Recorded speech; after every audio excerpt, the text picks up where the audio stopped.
নির্যাতনের শিকার হয়ে তারপরে দলকে চক্ষের দলের মতো ধরে রেখেছিলেন।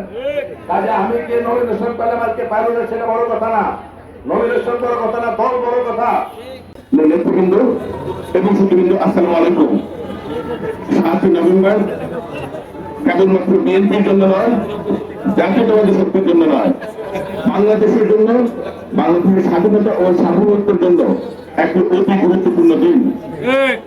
এই দিনে সিপাহী জনতার বিপ্লবে আমাদের স্বাধীনতার ঘোষক বিএনপির প্রতিষ্ঠাতা শুরু করেছে জিয়াউর রহমান রাষ্ট্র ক্ষমতায় আছে এবং তার পরবর্তীতেই তিনি বাকশালী ব্যবস্থার অবলুপ্ত করে বহুদলীয় গণতন্ত্র এবং সংবাদ মাধ্যমের যে একটি কুক্ষিগত করে রাখা হয়েছিল সরকারি ব্যবস্থাপনায়, সেখান থেকে মুক্ত করে সংবাদ মাধ্যম বাকস্বাধীনতা সকল কিছু অবমুক্ত করে দেন, দেশে গণতান্ত্রিক পরিবেশ ফিরিয়ে আনেন।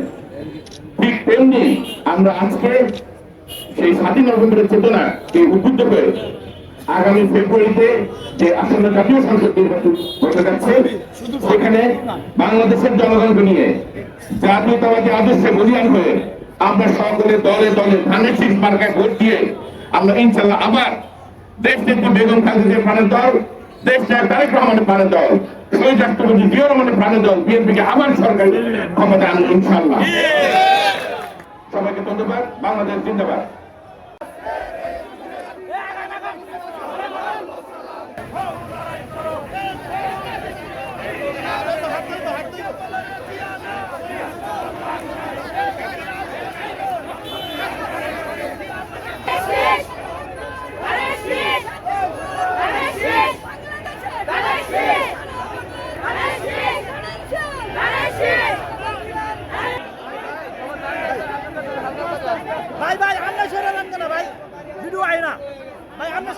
আজকের এই দিবসকে স্মরণ করতে হলে স্বাধীনতার মহান ঘোষক শহীদ রাষ্ট্রপতি জিয়াউর রহমানের কর্ম এবং তার জীবনের সব দিক তুলে ধরা প্রয়োজন।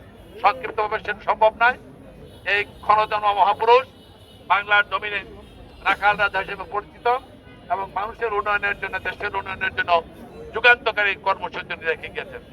সেই কর্মসূচি ধারণ করে বাংলাদেশ জাতীয়তাবাদী দল রাজনীতি করে জনমানুষের কাছে এই জন্য দল সমাদৃত। যে যেখানে নমিনেশন দল দিবে বা দিচ্ছে সেখানে ব্যক্তিগত ব্যাপার না, ধানের শীষটা বড় কথা। এই ধানের শীষটা ধারণ করে আমরা চলবো। ধানের শীষের পক্ষে, বিএনপির পক্ষে সমস্ত ভেদাভেদ ভুলে ঐক্যবদ্ধভাবে পথ চলতে হবে, তার কোনো বিকল্প নাই। সেই আহ্বান জানিয়ে সকলকে ধন্যবাদ জানিয়ে আজকের কর্মসূচি এইখানে সমাপ্তি ঘোষণা করছি। আল্লাহ হাফেজ। বাংলাদেশ জিন্দাবাদ, জাতীয়তাবাদী দল জিন্দাবাদ, দেশ নেত্রী বেগম খালেদা জিয়া জিন্দাবাদ, শহীদ অমর হোক তারেক রহমান জিন্দাবাদ। সকলকে ধন্যবাদ। ভাই আমাদের গাড়ি ভাই এটা উঠবে, এটা